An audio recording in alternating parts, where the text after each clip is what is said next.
যেহেতু আবার ভালো নয় এবং আমাদের ভাবির কাছ থেকে আমরা সবকিছু বিস্তারিত জানতে পারবো। তবে যতখানি আমরা ভিডিওতে দেখেছি এবং যতখানি আমরা ভাবির কাছ থেকে জেনেছি তারই ধারাবাহিকতায় আমি কিছু কথা তুলে ধরতে পারি। সেটা হলো গিয়ে যে 24শে গণঅভ্যুত্থানে আমরা যে নতুন রাজনৈতিক বন্দোবস্ত নিয়ে আসার চেষ্টা করেছি এবং তারই ধারাবাহিকতায় আমরা রাজপথে এখনো কিন্তু অব্যাহত আছি। আমার মায়ের মূল দোষটা কি ছিল?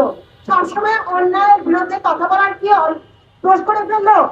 উনি সবসময় মাথা উঁচু করে গলা উঁচু করে কথা বলতে পারেন, সেটা সরকার বিরোধী হোক সেটা ভারত বিরোধী হোক, যে কোনো ব্যাপারে উনি সবসময় মাঠে ছিলেন এবং আছেন। এবং আমরা তাকে স্যালুট জানাই।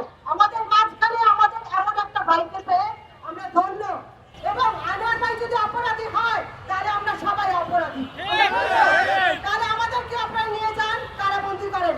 কতজনকে নিয়ে কারাবন্দি করবেন আপনারা? আমরা দেখে নেবো। আপনাদের জেলে রাখার মতো জায়গা হবে না, আমরা এতজন আছি। আমরা পরিমাণে কম, কিন্তু আমরা যদি আপনারা বাধ্য করেন তাহলে আপনাদের জেলে জায়গা কম পড়ে যাবে। এখন আসেন আমরা যেটা বলবো, ভাবির সঙ্গে যেটা হয়েছে ভাবি বলবেন তার পরিবার পরিজনের সঙ্গে। কিন্তু আমি একটা কথা শুধু বলবো, ভাবির ওখানে গিয়ে যখন ভাবিকে দেখতে পেলাম, ওনার গায়ে যে নীলা অংশ হয়ে রয়ে গেছে, বুঝতে পারছেন একজন নারীর গায়ে কিভাবে অত্যাচার করেছিল বলে তার গায়ে স্পট পড়েছে। আমরা তীব্র নিন্দা এবং প্রতিবাদ জানাচ্ছি।